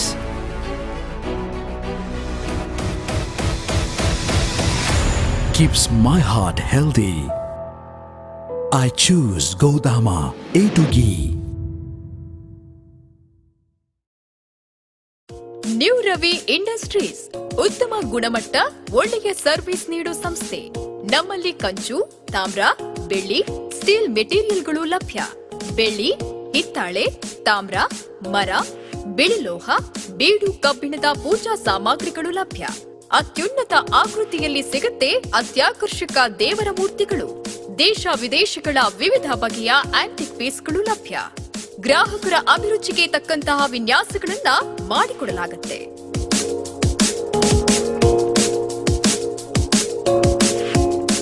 Stainless steel, aluminium, plastic ಸಾಮಗ್ರಿಗಳ ಗೃಹೋಪಯೋಗಿ ವಸ್ತುಗಳು ಲಭ್ಯ. Free home ಡೆಲಿವರಿಯೂ ಇರುವ ಅತ್ಯದ್ಭುತ new Ravi industries. ಇಂದೇ ಭೇಟಿ ನೀಡಿ. New Ravi industries, car street, Mangaluru. Mobile number 7019480617. ನೋಡಿ ಸಾವುಕಾರ್ರೆ, ಶಂಕರಣ್ಣ ಈ ಬಾರಿ ನಿಮ್ಮ ಹತ್ರ ಸಾಲ ತೆಗೆದುಕೊಳ್ಳದೆ ಎಲ್ಲ ಕೆಲಸ ಮಾಡ್ತಿದ್ದಾನೆ. ಹೌದಲ್ವಾ? ನಡಿ ವಿಚಾರಿಸೋಣ. ಶಂಕರಣ್ಣ, ಓ ನಮಸ್ಕಾರ. ಏನು ನಮ್ ದನಿಗಳ ಹತ್ರ ಬರ್ದಿದ್ರು ಹೊಲದ ಕೆಲಸ ಎಲ್ಲ ಬಾರಿ ಜೋರಾಗಿ ನಡೀತಿದೆ. ಇದೆಲ್ಲ ಸಾಧ್ಯ ಆಗಿದ್ದು ನನ್ನ ರೈತ ಮಿತ್ರ KBL ಕಿಸಾನ್ ಕಾರ್ಡಿಂದ. ಕಾರ್ಡು ಒಂದೇ, ಆದರೆ ಸೌಲಭ್ಯಗಳು ಹಲವಾರು. ಕರ್ನಾಟಕ ಬ್ಯಾಂಕ್ ನಮ್ಮೊಂದಿಗಿರುವಾಗ ಇನ್ನು ನಮ್ಮಂತ ರೈತರು ಚಿಂತಿಸುವ ಅಗತ್ಯ ಇಲ್ಲ. ಕರ್ನಾಟಕ ಬ್ಯಾಂಕ್, ನಿಮ್ಮ ಕುಟುಂಬದ ಬ್ಯಾಂಕ್, ಭಾರತದಾದ್ಯಂತ.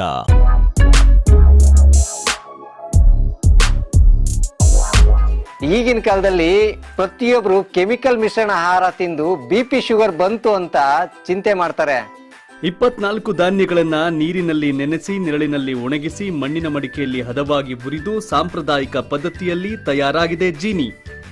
ಸಿರಿಧಾನ್ಯಗಳ ಸಿರಿ ಜೀನಿ ಕುಡಿಯಿರಿ, ಆರೋಗ್ಯವಾಗಿರಿ. ಭೀಮಾದಲ್ಲಿ ಮೆಗಾ ದಿವಾಲಿ ಧಮಾಕ ಸೆಪ್ಟೆಂಬರ್ 30ರಿಂದ ಅಕ್ಟೋಬರ್ 30ರವರೆಗೆ. ಪ್ರತಿ ಗ್ರಾಮ್ ಗೋಲ್ಡ್ ರೇಟ್ ಕೇವಲ 4,199 ರೂಪಾಯಿಗಳಿಂದ ಆರಂಭ. ಪ್ರತಿ 10 ಗ್ರಾಂ ಚಿನ್ನದ ಖರೀದಿಯ ಮೇಲೆ 1 ಗೋಲ್ಡ್ ಕಾಯಿನ್ ಉಚಿತ. ಡೈಮಂಡ್ ನ ಪ್ರತಿ ಕ್ಯಾರೆಟ್ ನ ಮೇಲೆ ಪಡೆಯಿರಿ 10,000 ರೂಪಾಯಿವರೆಗೆ ಕಡಿತ. ಸಿಲ್ವರ್ ಮೇಕಿಂಗ್ ಚಾರ್ಜಸ್ ಮೇಲೆ ಪಡೆಯಿರಿ ಅಪ್ ಟು 50% ವರೆಗೆ ಕಡಿತ. ಭೀಮಾ ಜ್ಯುವೆಲರ್ಸ್, ಬೆಂಗಳೂರು, ಉಡುಪಿ, ಹಾಸನ್, ಮಂಗಳೂರು, ಶಿವಮೊಗ್ಗ, ವಿಜಯವಾಡ, ಚೆನ್ನೈ ಮತ್ತು ರಾಜಮಂಡ್ರಿ. ಷರತ್ತುಗಳು ಅನ್ವಯ. ಈ ಟೈಮ್ ಎಷ್ಟು ಕಷ್ಟ ಅಲ್ವಾ? ಮನೆಯಿಂದ ಹೊರಗಡೆ ಹೋಗೋ ಹಾಗೆ ಇಲ್ಲ. ಯಾವ ಕೆಲ್ಸದ ಬಗ್ಗೆ ಮಾತಾಡ್ತಿದ್ಯಮ್ಮ? ತಮ್ಮನ್ ಫೀಸ್ ಕಟ್ಟೋದು, ನನ್ನ ಫಾರ್ಮ್ 15H 15G ಫಿಲ್ ಮಾಡೋದು, ಇದೆಲ್ಲ ಮನೇಲಿ ಕೂತ್ ಹೇಗ್ ಮಾಡೋದು? ನಿನ್ನೆ ಪಕ್ಕದ ಅಂಗಡಿಯವರಿಗೆ ವೆಜಿಟೇಬಲ್ಸ್ ತರ್ಲಿಕ್ಕೆ ಹೇಳಿದ್ದೆ. ಈಗ ನೋಡಿದ್ರೆ ಅವ್ರಿಗೆ ಕೊಡ್ಲಿಕ್ಕೆ ಚಿಲ್ಲರೆ ಕಾಸು ಕೂಡ ಖಾಲಿ ಆಗಿದೆ. ಅಯ್ಯೋಮ್ಮ, ಅಷ್ಟೇನಾ ನಿನ್ ಕೆಲ್ಸ? ಈಗ ನೋಡು, ಈ KBL ಮೊಬೈಲ್ ಪ್ಲಸ್ ಆಪ್ ನಲ್ಲಿ ಎಲ್ಲಾ ಕೆಲ್ಸಗಳನ್ನ ಮನೆಯಿಂದಲೇ ಸುಲಭವಾಗಿ ಮಾಡ್ಬೋದು. ಕರ್ನಾಟಕ ಬ್ಯಾಂಕ್, ನಿಮ್ಮ ಕುಟುಂಬದ ಬ್ಯಾಂಕ್, ಭಾರತದಾದ್ಯಂತ. ನಿಮ್ಮ ಮನೆಯ ಎಕ್ಸ್ಟೀರಿಯರ್ ಪೇಂಟಿಂಗ್ ತೃಪ್ತಿ ನೀಡುತ್ತಿಲ್ಲವೇ? ಹಾಗಿದ್ದರೆ ಕೂಡಲೇ ಬದಲಿಸಿ, ಪೇಂಟರ್ನಲ್ಲ ಪೇಂಟನ್ನ. ಪ್ರಸ್ತುತವಿದೆ ಅಪೋಲೋ ವಂಡರ್ ಗಾರ್ಡ್ PU+, ಭಾರತದ ಪ್ರಪ್ರಥಮ ಪ್ರೈಮರ್ಲೆಸ್ ವಾಟರ್ ಪ್ರೂಫ್ ಎಕ್ಸ್ಟೀರಿಯರ್ ಎಮಲ್ಷನ್. ಹೆಚ್ಚಿನ ಉಳಿತಾಯ, ಮೆಚ್ಚಿನ ಫಿನಿಶಿಂಗ್. ಅಪೋಲೋ ಪೇಂಟ್ಸ್ ಜೊತೆ ನಾಳಿನ ಟೆಕ್ನಾಲಜಿಯನ್ನು ಇಂದೇ ಮನೆಗೆ ತನ್ನಿ. Apollo paints, we love our planet.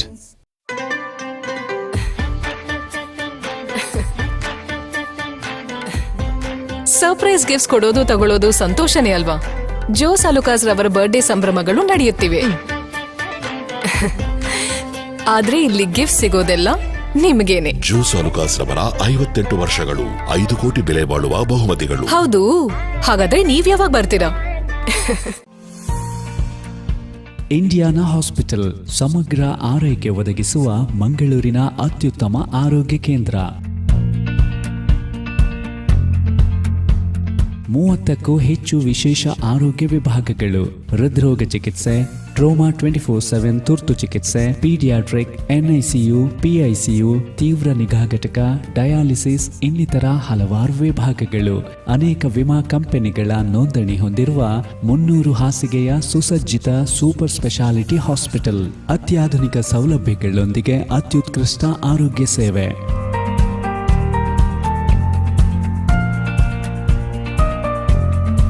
Indiana hospital, Pumpwell, Mangaluru.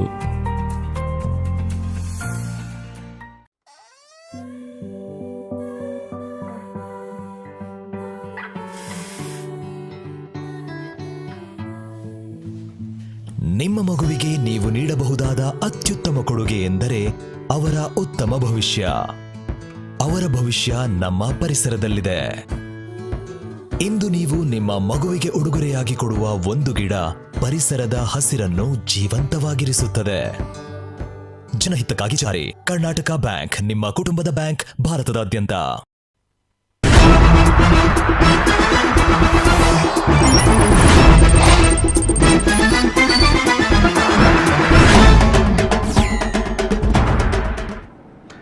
Welcome back to Karnataka Bank Business Tonic.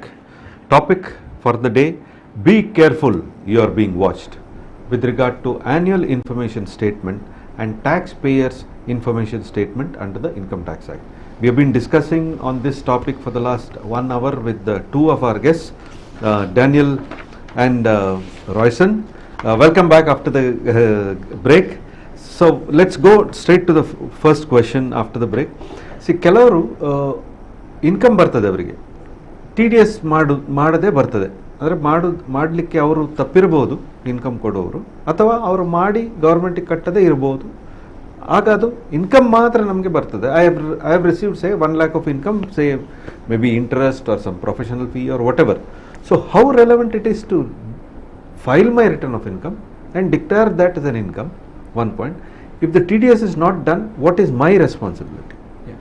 So when I hear this question, I can look with regard to two possibilities. Correct. So now we are in the discussion of AS as well as TAS, and we are constantly pressing on one point that ನಿಮ್ಮ TDS details ಬರ್ತದೆ, ನಿಮ್ಮ TCS details ಬರ್ತದೆ, ಅದು ಬಂದ್ರೆ ನೀವು ಮಾಡಬೇಕು. TDS ಇಲ್ಲ. ಇಲ್ಲಿ ಏನಾಗಿದೆ, ಅಲ್ಲಿ TDS ಇನ್ಫಾರ್ಮೇಶನ್ ಇಲ್ಲ. ಹೌದು, ಕರೆಕ್ಟ್ ಅಲ್ಲ? TDS ಇನ್ಫಾರ್ಮೇಶನ್ ಇಲ್ಲದ್ರೆ ನಾನು ಮಾಡಬೇಕಾ ಮಾಡಬಾರ್ದಾ ಅಂತ ಒಂದು ಡೌಟ್ ಬರೋದಂತ ಸಹಜ. But it is your source of income. It's your source of income and the third party has failed or he missed to do TDS ಅಂತ ಹೇಳಿದ್ರೆ, income tax will take necessary action on him for non deduction of TDS. ಅವನಿಗೆ penalty ಆಗ್ತಾರೆ, ಅವನಿಗೆ interest run ಇರ್ತದೆ. But ಅದು ನಿಮ್ಮನ್ನ income tax file ಮಾಡೋದ್ರಿಂದ ತಪ್ಪಿಸೋದಿಲ್ಲ. You have to disclose your source of income and you have to file return no matter whether you has done TDS or not. ಕೆಲವು ಕೇಸಲ್ಲಿ ಏನಾಗ್ತದೆ ಅಂತ ಹೇಳಿದ್ರೆ ಹೇಳ್ತಾರೆ, ಏನ್ TDS ಮಲ್ತದೆ, ನಿಮ್ದು TDS ನಾನು ಕಟ್ ಮಾಡಿದ್ದೇನೆ ಅಂತ ಹೇಳಿ. ಆ ಕೇಸಲ್ಲಿ ನಾವು ಅವನು ಆಲ್ರೆಡಿ ಕಟ್ ಮಾಡಿದಾನಲ್ಲ, ನನಗೆ ಶಾರ್ಟ್ ಪೇಮೆಂಟ್ ಮಾಡಿದಾನಲ್ಲ. ಸೊ ಆ ನೋಷನ್ ಅಲ್ಲಿ ನಾವು ಇರ್ಲಿಕ್ಕಿಲ್ಲ. ಅವನು ಡಿಡಕ್ಟ್ ಮಾಡಿ ಕಟ್ಟದಿದ್ರು ನಮ್ಮ ಇನ್ಕಮ್ ಏನಿದೆ ಅದರ ಬೇಸ್ ಮೇಲೆ required income tax we have to file and we have to close. So for example, ಈಗ ಒಂದು 5 ಲಕ್ಷ ಇನ್ಕಮ್ ಬಂದ್ರೆ ಎಕ್ಸಾಂಪಲ್ ಒಂದು 5,000 TDS ಆಗ್ಬೇಕಿತ್ತು ಅದರಲ್ಲಿ ಅಂತ ಹೇಳಿದ್ರೆ ಅವ್ರು ಮಾಡೋದಿಲ್ಲ. ಬಟ್ ನಿಮ್ದು ಟ್ಯಾಕ್ಸ್ ಲಯಬಿಲಿಟಿ 5 ಲಕ್ಷದ ಮೇಲೆ 10-12,000 ಎಷ್ಟೋ ಬರ್ತದೆ, ಅದನ್ನು ನೀವು ಕಟ್ಟಲೇಬೇಕು. ಸೊ 5,000 ಅವ್ರ ಹತ್ರ ರಿಕವರ್ ಮಾಡೋದು ನಿಮ್ಮ ಕೆಲಸ ಮತ್ತೆ. ಕರೆಕ್ಟ್ ಅಲ್ವಾ? Correct. Anything else you want to add? ಈಗ ಏನಾಗ್ತದೆ ಅಂದ್ರೆ, income is is to be taxed. There is no, as in there are certain exemptions, deductions which you can claim and finally discharge your liability. But every revenue receipt, if you see per se, whatever revenue receipt is to be under the tax gambit. Even now, of late now, what has happened is college students who are freelancers or social media influencers, ಇಷ್ಟು million followers, ಅಷ್ಟು million likes ಎಲ್ಲ ಬರ್ತದಲ್ಲ. So all these people get revenue out of it. It's not that only if you are having a salary income means you are in the tax bracket. People don't understand. ಈಗ college student ಆಗಿರ್ಬೋದು, he might just turned 18 or this thing, what is that, he might be getting revenue. He would never know ಇದು tax ಇದು ಕಾನ್ಸೆಪ್ಟೇ ಗೊತ್ತಿರಲಿಕ್ಕಿಲ್ಲ. But what happens is, once you're a citizen and you have a PAN card and you're getting revenue, you are supposed to discharge your taxes. TDS being done, not being done, whether that is and all, it's secondary. Yeah, whether TDS is done means whether you can off your tax liability, whether you can set it off against your final liability. Correct. But the first rule is any revenue receipt is taxable. Whether how you discharge it or how you plan it is secondary. Correct. So Daniel, with regard to the stock market transactions, what care needs to be done, or what happens in a stock market transaction with regard to AIS, TIS? Yeah. See, now in this statement of financial transaction or AIS information, any kind of purchase or sale of stock market, transaction, shares or equity or your mutual fund, will all get reported. It's all reported in your AIS. Correct. Whether you earn make profit out of it or make loss out of it, that is secondary, irrelevant. But all what transaction you do, whether you purchase of security, now suppose say even this thing, what is that, you keep switching mutual fund. ಈಗ ಒಂದು fund ಇಂದ ಇನ್ನೊಂದು fund ಇಲ್ಲಿ sale ಮಾಡಿದ್ರಿ, ಅಲ್ಲಿ you purchase ಮಾಡಿ like ABC fund of this equity oriented fund ಆಗ್ಬೋದು, debt fund ಆಗ್ಬೋದು. See, when you purchase here, sell here and purchase there, it considers it as a transaction. Two different transactions. You will think that okay, I sold for 100 rupees one NAV share and I purchased another one for 100 and I didn't make any profit. But that doesn't absolve you. That all that information is captured. So that also become a reason or a part for you to file your return. Even demat transactions earlier used to give only a holding of your statement. Holding statement basically. Correct. Now they do your calculation also, right? Yeah, that is once the government started to impose they gave 1 lakh exemption benefit. Upon that you have to discharge your long term capital gain 1 lakh tanaka shares alladre exemption for resident Indians. For non residents ಗೆ ಆಗೋದಿಲ್ಲ ಅಲ್ಲ ಅದು. ಅದು applicable ಆಗೋದು. So whatever it is, in the sense ಆ limit ಬಂದ ನಂತರ long term capital gain ಅದು ಬಂದ ನಂತರ ಇದೆಲ್ಲ ಸ್ವಲ್ಪ ಮ್ಯಾಟರ್ ಜಾಸ್ತಿ ಇದಾಗಲಿಕ್ಕೆ ಸ್ಟಾರ್ಟ್ ಆಯ್ತು. Because on short term you have to declare 15%. That in the case of equity you have to declare. ಅದಾದ ನಂತರ ನಾವು people do tax harvesting. Tax harvesting for example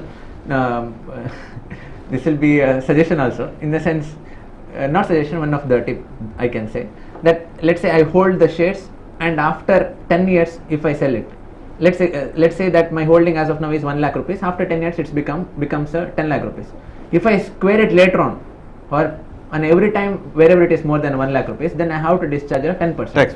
Correct. But what I can do is every year looking into what is long term, if I can square off, and if I can book profit below 1 lakh every year, correct, then the huge burden of payment of so much of 10% of the tax on the capital gains can be avoided.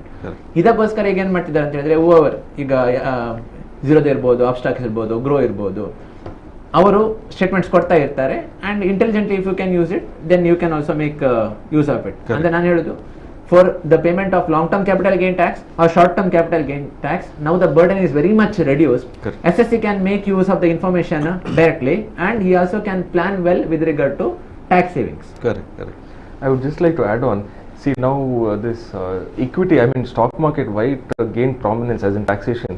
ಮುಂಚೆ ಏನಾಗ್ತದೆ ಅಂದರೆ, under section 1038 income tax act, all your long term gains from sale of equity was exempt. ಅದ್ರ ಮೇಲೆ tax ಕಟ್ಟಬೇಕಂತಾನೆ ಇರಲಿಲ್ಲ ಅದಕ್ಕೆ. So nobody used to put their head into it.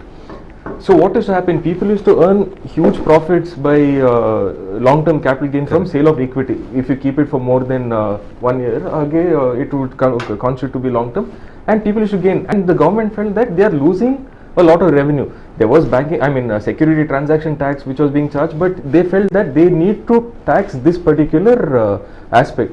So adakke they bought in this, they said that okay, 1 lakh exemption, adra mele tax. So then what happened, then to map it, they bought even this purchase and sale of equity into your AIS, SFT and AIS, so that it becomes easier even for the taxpayer. Now what happens is, these new depositories, say like you mentioned Zerodha, these people provide information instant. ಮುಂಚೆ ಏನಾಗ್ತಿದ್ರೆ, we used to take this contract notes ಅಂತ ಸಿಕ್ತಿತ್ತು ನಮಗೆ. We used to go buy these contract notes, what transaction we had done this one particular day, on the date of sale we have to map it, ಅಂದ್ರೆ FIFO, the first in first out ಅಂತ ಬರ್ತಿತ್ತು. ಯಾವಾಗ first purchase ಮಾಡಿದ್ವು, ಯಾವಾಗ sale ಮಾಡಿದ್ವು, ಅದು individual ಆಗಿ map. But now what happens is, these deposits, because of digitization or improvisation in the tech space, the fintech space, this information is readily available, and there is no denying also in this matter. Correct. And even if you want to do trading in equity or FNO, PAN is mandatory. ಕೆಲವು ಸರ್ತಿ okay, only with the Aadhaar KYC you could do, but okay, that's a different topic, but PAN is mandatory. All this information is captured once. Actually the demat company gives your capital gains for the year, short term, long term, everything listed out. Only thing is, you have to copy paste that information on your income tax return, right? Correct. No, not, I won't say it's like a direct copy paste. Correct. We need to sit and analyze also, which qualifies, which does not qualify. Because earlier what people used to hold shares from yesteryear, say 1980, 1970. So 2000 January 31st January 2019 adu grandfather cost anta, as in they said that let us take the cost as one particular day. ಯಾಕಂದ್ರೆ ಕೆಲವರಿಗೆ shares ತಗೊಂಡಿದ್ದಿರಬೇಕು, it would have been negative also. Maybe one L&T share would have been purchased earlier years for 1 rupee. Today it is a big, I mean the value has become big. Exactly. And the tax also would be huge. That's why they said grandfathering. ಆ ದಿವಸಕ್ಕೆ ಎಷ್ಟು cost ಅಂತ consider. So we fair market value. So considering all those things, yes, we need to plan. As in, you can seek professional help. As in, it's not a straightforward copy paste. ಅದು professional help ತಗೊಂಡು ನೀವು ಮಾಡಬೇಕು. Correct. So ಈಗ basically, as you said, the younger generation also getting into working for some company and doing something more, like moonlighting, whatever you call, that's the term used, right? So moonlighting could come on the table because of this tracking itself, because you're PAN linking with PF, if I am right. The other day, one of the big companies threw out, or some big chunk of their employees, because moonlighting, because they could trace those employees working in two companies because of their PAN linking with the PF, EPF. That's what happened. So I think moonlighting may also be, what shall I say, get information from the activities of the people into your AIS, right? Correct. Yeah. Moving on to another question. If you are traveling abroad, what kind of tracking or information is picked up and presented in the AIS? If you are, I am talking about vacations or vacations, general foreign travel. General travel, not for business. foreign travel information also will be captured in SFT. Correct. So when you asked about foreign travel, I can look for multiple cases. Okay, first of all, with regard to foreign currency exchange. Correct. So if you are buying, buying, we go to ADs, authorized dealers, and then we make a currency exchange. Then they definitely will ask for PAN. Correct. We'll submit the PAN, and if the reported transaction is 50,000 or more, then definitely that will rupees 50,000. Rupees 50,000 or more. Correct. Then definitely it will come in the SFT. That is one thing. Correct. And second thing is, okay, when we travel abroad, over there, if you make use of debit cards and credit cards, all those informations will be captured, and it will be definitely highlighted in the SFT. Correct. To add on to this, at that time I discussed with regard to mandatory filing of income tax. How? Yes. This is one of the criteria. Namdu foreign travel expenses, if it is more than 2 lakh rupees, then no matter. ಆ basic slab ಅನ್ನೋ ವಿಷಯನೇ ಬರೋದಿಲ್ಲ, automatically ಮ್ಯಾಂಡೇಟರಿಲಿ 2.5 lakh limit 5 ಯಾವುದು ತಾಗುದೇ ಇಲ್ಲ. So mandatory ಆಗಿ income tax return ಅನ್ನ file ಮಾಡಬೇಕಾಗ್ತದೆ. Correct. Yeah, anything you want to know? This is just off the thing, as in nowadays, like I said, social media, social influencers, Facebook, Snapchat, Instagram, and you sit and put, as in this is it's not, I mean, not to take it lightly, there are checks and monitors where they sit and map all these things also. Your credit card spends, where it has happened, all those things, they sit and monitor all this data. If they see something unnatural, it's picked up. ಈಗ ಮನುಷ್ಯ ಒಂದು 10,000 income 1 lakh income declare ಮಾಡಿ, he might pay some 1,000 or 2,000 rupees, but in social media he is traveling world over ಆದ್ರೆ question mark ಅಲ್ಲ, ಹೇಗೆ, ಯಾಕೆ? ಹೌದು, he has gone to Germany, he has gone to France, somebody else might buy his ticket, who knows, you would never know what is going to happen. But yes, these are all, it's an open secret. A flag will be raised and he will be asked for explanation. If he is able to justify that somebody else is sponsoring my ticket or expenses, then he will has to explain why are you sponsoring and all sorts of things. ಇಲ್ಲಿ SFT ಅಲ್ಲಿ feedback ಕೊಡುವಾಗ no sir I did not go ಅಂತ ಅಲ್ಲಿ Facebook ಅಲ್ಲಿ profile ನೋಡಿದ್ರೆ ಎಲ್ಲ foreign travel. ಮತ್ತೆ ಅದು ಫೇಸ್ಬುಕ್ or Instagram ಅಲ್ಲಿ you tag and checked in ಅಂತ ಕೆಲವು all these things are there. These are all triggers. You will never know, as in with this digitization, where these triggers are captured, who is capturing it, what information is getting shared with other third party stakeholders. All these things you need to be wary about. Yeah, I mean, basically people put up pictures, at terminal to Mumbai airport, international airport, and traveling to USA, this, that, and all. I mean, ticket ತಕೊಂಡದ್ದು ಇಲ್ಲ ಕಾಣೋದಿಲ್ಲ, but ಇದರಲ್ಲಿ post ಬರ್ತದೆ, and definitely maybe he may be tracked, correct, and maybe ask for an explanation. It is not that you have done something wrong. If you have enough declared source, and if you are genuinely paying income tax, nobody will ask. No matter whether it is annual information statement or total information statement, 26 years, no matter whatever it is in the earth, you can stay relaxed. Yes, correct. So one more question with regard to purchase of cars or purchase of assets, what care or what kind of information gets loaded onto AIS? Generally, when I told, whenever we purchase four-wheeler which is above 10 lakh rupees, then definitely it will come in SFT, specified financial transactions, because TDS will be done, it will come into the picture. TCS will be done. TCS at 1% will be done, and it will come in the this one. But never go for cash purchase of assets. This would be one of my requests, because one thing, the person who is accepting more than 2 lakh cash, he will be subject to penalty. So first of all, it is not encouraged from his side also that you give cash and you can take the vehicle. Correct. That is one thing. Second thing is, if we are purchasing fixed assets by payment of the cash, we cannot take the benefit of depreciation. Even if you are using it in business. Correct. It will not come into your books of account. Correct. The thing is, or else generally expenses will be added back. In that way, we are discharging the taxes, right? Correct. But when it comes to the purchase of assets, it will not come into the P&L statement at all. How? It will be in the balance sheet. And what comes to P&L is the depreciation portion. Correct. So you cannot take the depreciation benefit at all if you are purchased any assets by paying the cash. So these things needs to be taken care. If you are purchasing the asset, go with a bank fund or your own fund and do it with the right source of fund. That is one of the thing that needs to be taken care with purchase of the assets. Just to add on, now when you're selling an asset also, now suppose you have purchased a car by paying cash, it's not possible, but tomorrow your sale value will be more than your purchase value. In books you show only some through bank you have purchased it for 3 lakhs, you sell it for 8 lakhs. It is very it is not normal. As in you have purchased a fixed asset or any machinery. This happens with land also. This happens with the land also. Now what people do when purchasing the land, okay, generally if they want to pay less of the stamp value, if they adjust with the cash transactions also, that will put them in a deep trouble when they want to sell the land. Correct. Because it becomes a bigger capital gain. Guidance value increases. All these things and now also the thing is, the sale consideration you have to declare is a stamp duty. How? Initially when you purchase it, if you plan for cash transactions, then here you have to discharge the tax on all the matters with regard to stamp value, where stamp value will be higher. So again, SFT will the transaction will be reflected in the SFT if as we discussed, if the value is more than 30 lakhs, but again the SSC will be in trouble. Yeah, basically whatever transactions you do, be clear and authentic. When something happens. That is the what shall I say, learning from whatever discussions.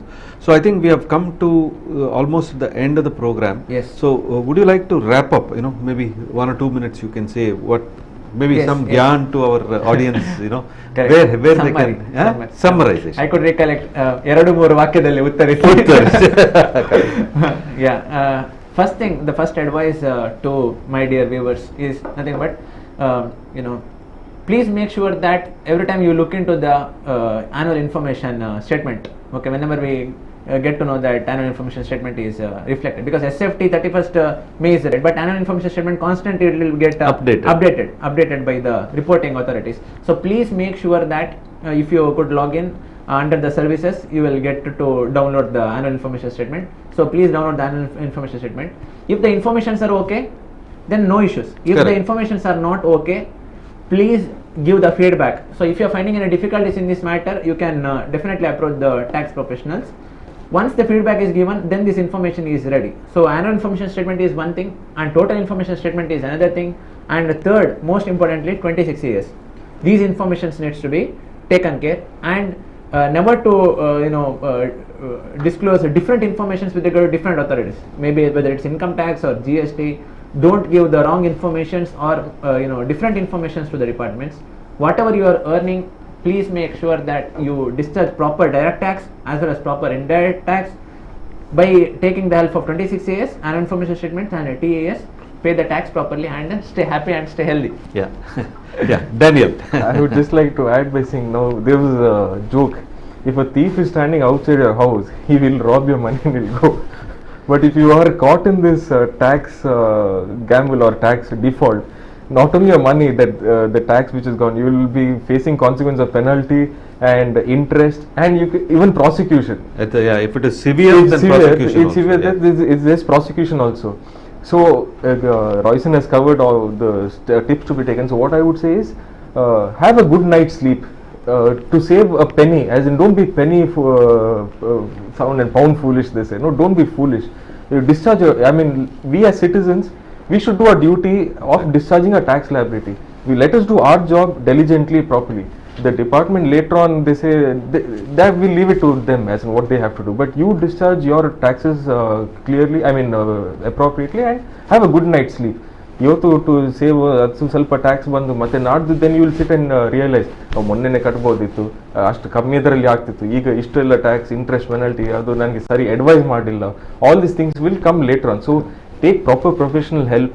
Don't go by hearsay. ಎಲ್ಲಿ ಒಂದು article ಓದಿ paper ಅಲ್ಲಿ ಅವ್ರು somewhere you read ಯಾರ ಹೇಳಿದ್ರು friend ಹೇಳಿದ್ರು half heard information. No, other don't go by all those things.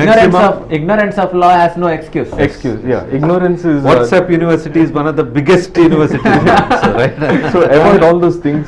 See, the different situations work differently with different people. So don't take a generalized view. Take professional help.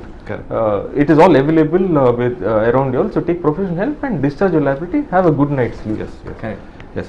So ಇವತ್ತಿನ programme be careful, you are being watched. ಅಂದರೆ ನೀವು ಏನು ಮಾಡ್ತೀರಿ ಅದನ್ನು ನೀವು ಯಾರೋ ಒಬ್ರು ಮೇಲುಗಡೆಯಿಂದ ನೋಡ್ತಾ ಇದ್ದಾರೆ. ಯಾರಾದ್ರೆ ದೇವರಲ್ಲ, ನಮ್ಮ ಟ್ಯಾಕ್ಸ್ ಅಥಾರಿಟೀಸ್ ನಿಮ್ಮನ್ನು ನೋಡ್ತಾ ಇದ್ದಾರೆ ಅಂತ ಒಂದು ಇವತ್ತು ಬೆಳೆದೇವೆ. But basically as a citizen it is your responsibility to satisfy all the laws, especially we focus more on taxation laws. ಅದು ಮಾಡಿದರೆ ಅವ್ರು ಹೇಳಿದಾಗೆ ಗುಡ್ ನೈಟ್ ಸ್ಲೀಪ್ ಬರ್ತದೆ, ಅಥವಾ peace, you will be at peace, plus you will be discharging all your duties as a citizen of this country, and that is what the government is looking for, nothing more. As a government, it is its duty to collect taxes and do projects and run the country and give us a good governance. Unless right taxes are paid, the government will not be able to run by itself.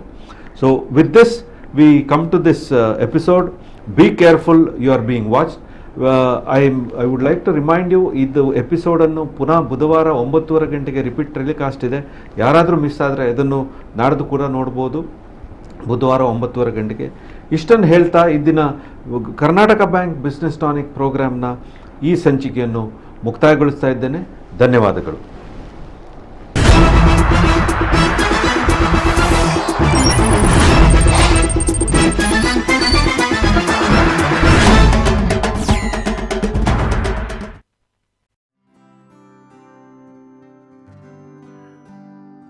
ರೀ, ಏನ್ ಯೋಚನೆ ಮಾಡ್ತಿದ್ದೀರಾ?